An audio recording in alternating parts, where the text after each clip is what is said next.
science, engineering, technology. That's what the Linda Hall Library is all about.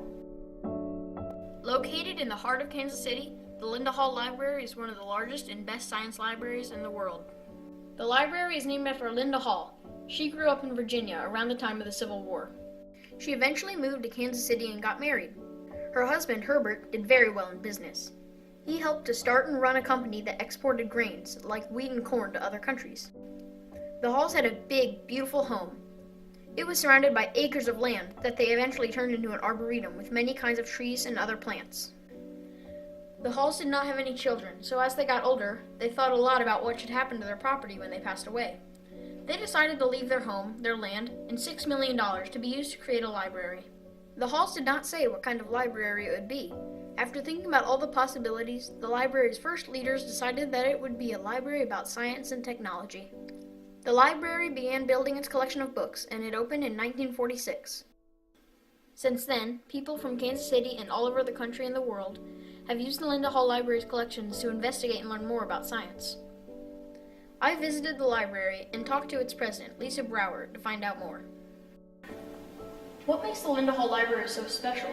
Well, what I think makes it special is the fact that aside from being a wonderful library devoted specifically to science and technology, it was an act of generosity on the part of two people who were so civic-minded that they wanted to give a portion of their personal wealth to create a library for the people of Kansas City, Missouri, and I think that's really special.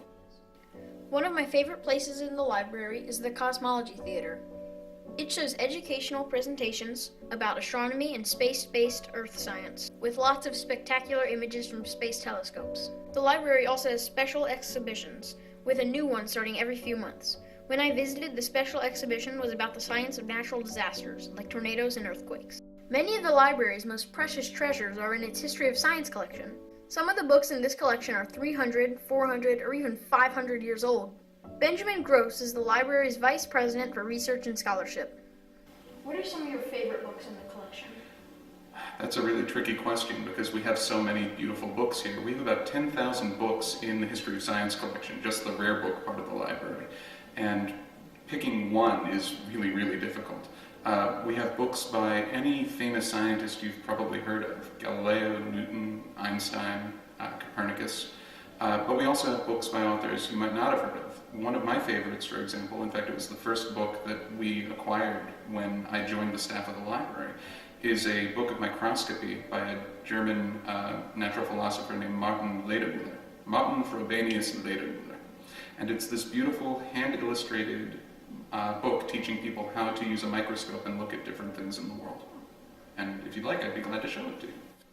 These illustrations are just marvelous. Here's a butterfly, and then the scales off of its wings. This is Galileo's Starry Messenger, and it describes what he first saw when he looked at the night sky through a telescope. The library's copy of the book even includes a handwritten correction that experts believe was made by Galileo himself. This is one of the books created after Charles Darwin returned from his voyage to the Galapagos Islands. It covers the many kinds of birds he found during the expedition. The illustrations in many of the oldest books are beautiful. The colors are gorgeous, and just imagine the work that went into creating these drawings. These books are works of art as well as science. This book is my personal favorite. It is the first volume of Jan Blau's Atlas Major. It was published in 1662, and it captured what was known about the geography of the world at the time.